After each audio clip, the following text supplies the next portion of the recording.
How to use system emoji on Signal. Hi guys, in this video I will show you how to use system emoji on Signal.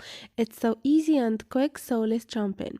First thing, go to your Signal application, click on it, and now click on those 3 points up there. Now click on Setting. Scroll down and click on Chats. Now you have keyboard, click on Use System Emoji and turn off this option. And this is it. You can turn it off or on, whatever you prefer. And this is it, guys. Hope this video was helpful to you, and if you liked the video or if it was helpful, please don't forget to subscribe and like.